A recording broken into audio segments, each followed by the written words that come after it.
Story 1, Daily Mass and Confession at my Catholic high school, or, how I kept myself and friends from any consequences of our troublemaking. Recently told this story in another thread, and was told it would do well here. Please feel free to delete if it doesn't meet the sub-rules/subject. I was raised in a devout Roman Catholic family, who sent my siblings to Catholic-run schools from kindergarten through high school. For this to make sense, some basic understanding of Catholic religious doctrine is needed. I'll keep it brief. Catholics practice something called the Sacrament of Holy Confession. The belief is that if you confess your sins to a priest, and truly repent for what you've done, the priest has the power to forgive your sins in the eyes of God. Most churches will have things called confessionals for this purpose, while some newer ones are small rooms with chairs. The classic confessional is like a small closet, with the priest sitting in a closet next to you, separated by a privacy screen. Usually, confession will be held after a morning daily Mass service. One or more priests will set up in the confessional, congregants will go in one by one and say their confession, etc. Now, the bond of the confessional is absolutely sacrosanct within the Church. Think of it like lawyer/client privilege. A priest is never ever supposed to share anything they learn in the confessional, nor act on any information they learn. Priests have been executed by their government for refusing to testify in a trial about something they hear in a confessional. If a priest is found to have broken this bond, he will be defrocked, basically kicked out of the priesthood, and could possibly even be excommunicated, kicked out of the entire church, shunned, rejected by any devout Catholic, etc. It's a big deal. So much so that the policy for priests is that even if they later learn something through normal means that they originally first learned in the confessional, they are not allowed to act on that information, lest it even give the impression to the person who confessed that the priest was breaking the bond of the confessional. This last part is important. Well, sophomore year my Catholic high school had its administration taken over by the Salesians, a religious order, brothers/monks, who are dedicated to educating children. Our new principal was a Salesian priest, and started holding daily Mass in our campus chapel every morning before classes. He really encouraged folks to go. Despite his efforts, never really took off. Would just be the usual 1 to 2 super devout teachers, maybe a particularly religious student or so.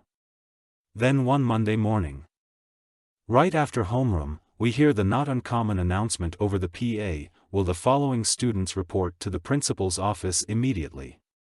Most of the time this happened when those students were getting disciplined for some weekend shenanigans, at a private school, so we could be punished for that sort of thing. Someone threw a raging kegger, someone's parents found out, called the school, and now everyone involved was getting punished.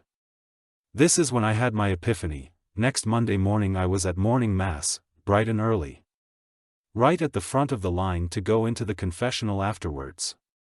Sat down with Father Jim, and confessed to him in great detail all the trouble I and my friends had gotten up to over the weekend. Where we went, who did what, and to whom. Everything. The first time I think he was kind of surprised, gave me some acts of contrition to perform, said the absolution, and sent me on my way. I think the first few times he was actually pleased with himself. I'm really starting to each these kids. But I'm pretty sure that by midway through the semester he'd caught on to what I was doing. Every now and then he'd make a sly reference or crack a smile. But he couldn't stop me, lol. You see, by going and confessing everything we did over the weekend to our principal first thing Monday, I was putting all that info into the bonds of the confessional. Anything I told him there, Father would never be able to act on, without risking serious consequences. If he got to his office, and his first message was from my friend's mom explaining how she'd caught us all drunk as skunks smoking cigarettes in the alley behind her house, he could thank her for the info. But he couldn't punish us for it. Because I'd already told him 20 minutes earlier all about it in the confessional. This tradition lasted all the way through senior year/graduation. Served me and my friends well. Some other folks must have figured things out as time went on. By the time I graduated, the Monday Mass sessions were always well attended, and father had to start doing them earlier to save time for all the confessions he was hearing before classes. I don't know if it was me or father that was guilty of the malicious compliance here.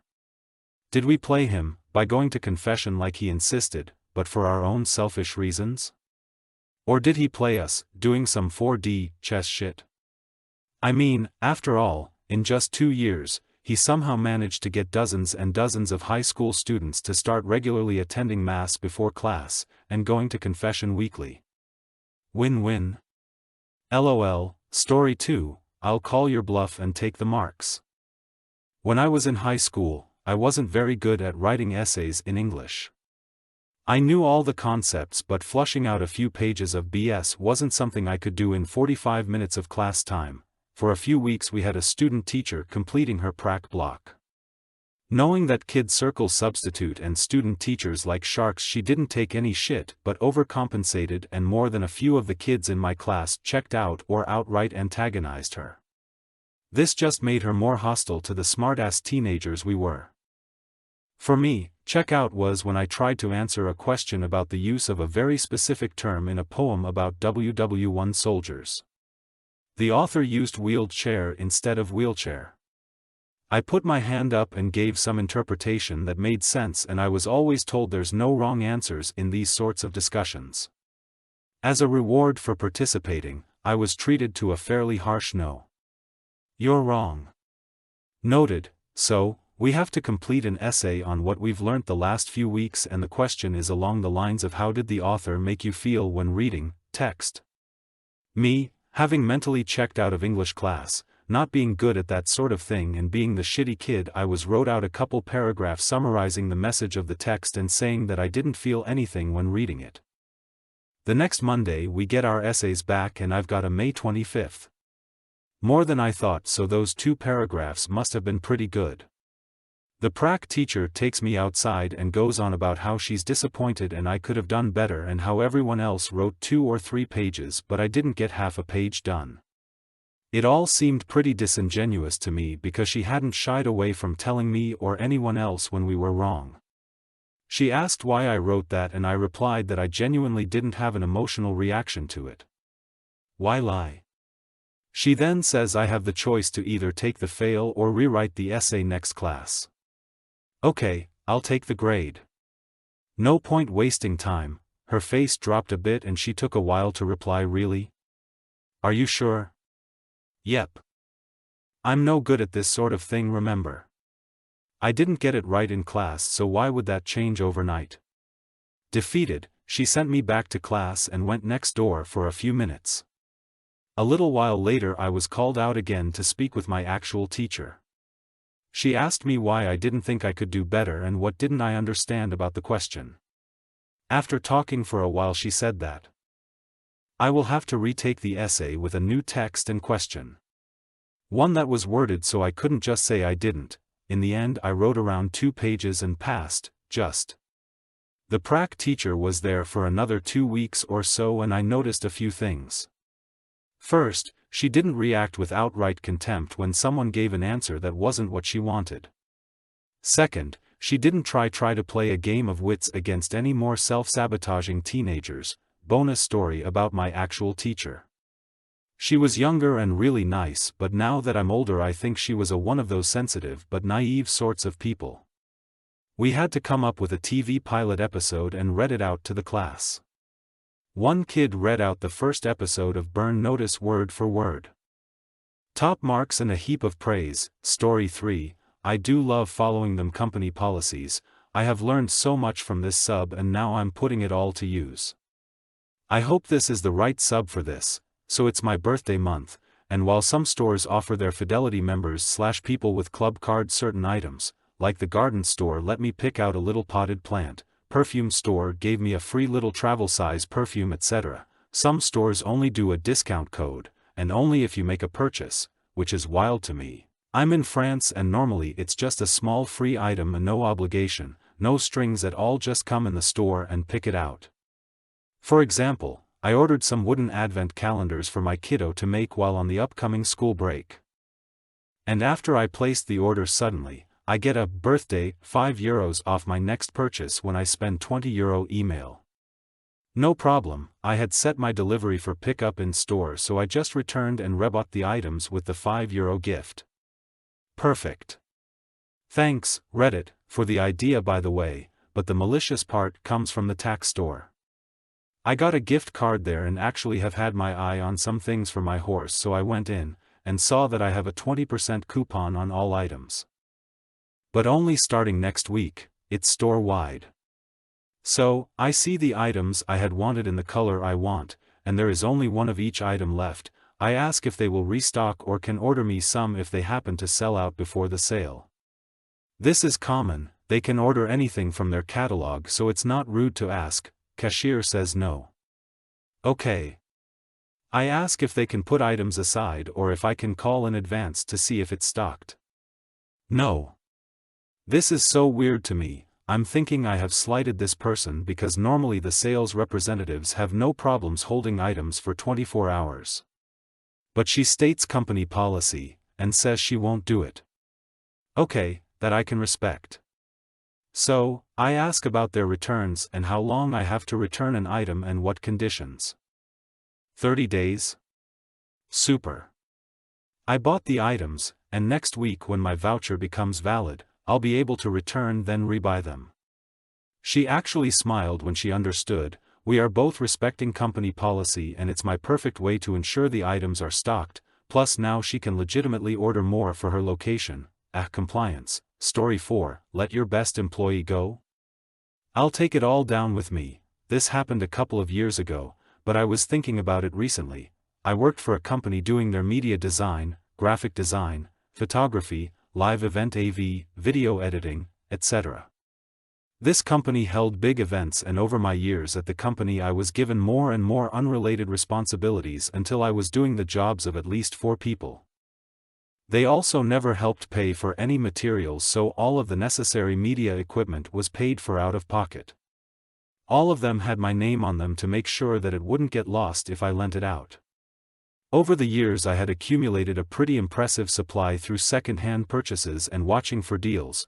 By the time I hit my 5th year there, I had thousands of dollars in high-end equipment that was used for almost every part of the organization's promotion and event production. I think you can see where this is going. One day I was brought into my boss's office and told that they would be downsizing and had found someone fresh out of college, with no real-life experience, that will be taking over my jobs as well as a few others. I was completely caught off guard. They then had one of the people from corporate follow me to my office to assist in cleaning out my stuff. He specifically said, "Take everything that is yours. You won't be coming back."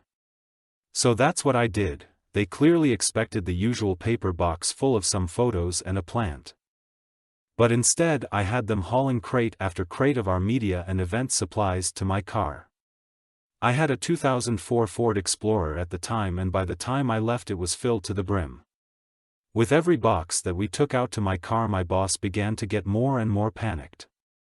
At one time he said, "You can only take things that are yours," and through my sadness and anger I was able to find it in me to kindly tell him that every single thing I was taking was mine and that I kept all receipts if he wanted proof. The final nail in the coffin was when I told him that I would need access to the arena's AV booth and the catwalk. I still remember the fear in his eyes. We went and I unplugged all of my cameras that I had been lending to my events team, all of which were clearly marked with my name. I felt like the Grinch just walking around and taking all the random things in the building that had my name on them. Driving away I was heartbroken that a company I had given 200% to in every way had picked someone younger and fresh out of college to replace me, but I won't lie, the smugness of watching their face as I stripped the place bare was worth it. Looking back on it, that was the worst and most toxic job I've ever had. The company only lasted another year before they folded entirely, and I like to believe that I had a hand in that, and to think, if they had just compensated me fairly and purchased the necessary things themselves instead of forcing me to provide my team with things, they wouldn't have had to start from scratch. Story 5, higher-ups told me to look elsewhere. Obligatory English is not my first language and writing on mobile, so I am a civil engineer that has done my engineering degree, specializing in structural engineering. On top of that, I did a specializing year in complex studies and design in a renowned school in my country after my engineering degree. Dunno if that could give you an idea of my competences. But I was second and third respectively on the rankings for both these schools for a promotion of 120 people. As a consequence, you could say, I am heavily specialized, TLDR, classical first job with classical. If you are not happy, look elsewhere. With a big downfall for the firm. Cue the end of my studies. I signed a contract for the job I wanted before even finishing my studies. I wasn't rushed, pretty much interviewed for 5 jobs with 7 CVs sent and 4 propositions. The team I joined was 6 engineers, including me, specializing in existing structures. Think if a bridge or a dam has a crack, they call us to come see on site and run calculation to see if everything is fine or not. Fast forward a year, I integrated quite well. Grew in competence and maturity. After the second, I have gone from the guy asking questions to the guy they came to when people needed answers. All was well, I got raises every year and bonuses with compliments, all the good stuff. Stuff began to go bad after the third year. At the third year, I was more or less the go-to guy for complex project and when people didn't find answers. As such, I asked to move forward from project manager to a more back position we call technical referent. Basically, you keep producing as usual, but some of your time is dedicated to standard compliance for the team and answering deeper subjects that are passed through the year. It is not something that existed in this firm but exists in a lot of firms here. I proposed this because at the time the team had grown to 12 people. Thanks to my participation in more complex project, we even had grown our sales by 30% in 3 years. We had raised more people as project managers. As a consequence, with basically 2 people taking the part one couldn't do when becoming a referent, it became a new possibility. Even my chief and the chief of my chief told me and wrote in my yearly review that a lot of the projects we had at the time were because I was here. Anyways, to become a technical referent, I told them I would need to get some formations to complete my technical knowledge, for which I proposed the subjects myself and even got pricing and contact for institutions. They agreed both in oral and writing, but saying it might take some time, but they are interested in creating this position in the firm. You can begin to imagine where this is going. At the 4th year, becoming more and more essential to the team, I was teaching and testing newcomers. Everyone came to ask me questions instead of going to the chief. Even the chief came to me. He even told me he didn't even comprehend, technical meaning, some of the technical report and calculations I made. Basically, I became the go-to guy when blocked or all is lost. Seeing nothing happening regarding the formations I asked for and the position, I asked to see someone from HR to discuss my career plan. Well, the HR interview was a dumpster fire. They got my name wrong, never heard of me, didn't get my file, nothing, so the discussion was rather void and short. To give you an idea, the firm is quite big here. For our branch of the trade, 500 people with 6 HR people at the time for all of us. Funnily, the HR I saw was the one who recruited me. Came the yearly interview after with my chief. I pretty much said I was beginning to have some doubt about their will to make me evolve. They did give me a raise, a bonus, and told me they would do everything necessary to make me evolve as I asked. Now at my 5th year, 3 people left, 2 for geographical reason to reunite with their family and 1 because they realized they technically couldn't follow the team and the projects we worked on. Nothing happened for me. I was more or less one of the 2 pillars of our team, but no formations, no evolution, no nothing. Even had to fight to get a specialized computer for calculations. Try to run a complex FEM model on a 5-year-old i5 with 8 GB of RAM all day long and you will feel my pain. Anyway, I asked to see my chief. I basically told him it has been 2 years, nothing has been done, please do something, anything. After this they asked me for a meeting with the chief of my chief, and a chief from another division. First thing in the meeting, the chief of my chief says, "So, I didn't read your file and am not aware of what is asked, please explain again." This guy manages 50 people, yes 50. Fine, I explained again. After explaining, I was more or less crushed by 2 of them for 1 hour while my chief said nothing. Basically, I didn't make any effort, it is my job to answer everyone, I was asking for too much and stuff like that. To be true, at the 10th minute I shut my brain off. At the end I pretty much told them, if nothing is done, would begin to look elsewhere and many of the team which are looking at this situation might follow. They answered that I should look elsewhere if not satisfied, but they will see to meet my demands, which is quite a contradiction. Now 4 months later, where I was more or less treated as if I was sick and I would transmit it to them by the hierarchy. I was told on multiple times the grass is not greener elsewhere. You might not find something better, but you might still want to look, and all the nice things you can imagine to keep someone. I get along with everyone in the team, all, except my chief who was indifferent, were quite irritated with what was happening for me. To note, most of them were taught by me at this point with their skills inherited from me too. Well, being fed up with my hierarchy, I did began searching thinking nothing would move. Indeed, nothing moved. I sent 5 CVs, interviewed for 3 and got 2 propositions. And accepted 1. Before going I told them that even if grass is not always greener elsewhere, you won't keep someone by threatening them and that people might follow what I have done if they are not able to recognize their talents. I got a nice job now, more laid back, less hours, 10% raise, more advantages, including a car paid by the firm, national referent for my post and more. Now the fallout, 2 people followed me in resigning 3 and 6 months later because they lost trust in the firm with what happened to me. From the 6 people left, 3 told me they would leave because of what happened. From what they said to me, the atmosphere is dead now, they don't have anyone to turn to for technical questions, no fun discussion at the job, no more technical discussions, pretty much a skeleton crew waiting to find better. To give you an idea, those guys are good, tried to recruit 2 of them myself but was refused because it is too far from their family. Understandable. I do try to send them jobs offering I hear from and recommend them. When they are gone, the person with the most experience in the division except the chief would have 10 months experience. The medium experience time would be 5 months. They lost big contracts I carried. Some clients called me personally to ask what happened and said they will give them the benefit of the doubt, but they told me they didn't trust my chief because he screwed them over in the past. I went back some time ago to say hi. I was told the sales have gone back to the level 5 years ago before I was in the firm, a decrease of 35% at the time in the span of 9 months with 3 resignation. Even my now past chief told me they now don't even try to answer projects involving calculations. That seems a bit hard because they don't have the competences with me gone. Now the future for the division seems hazy because they don't know where to stand because of the lack of competences, complex project, calculations, etc.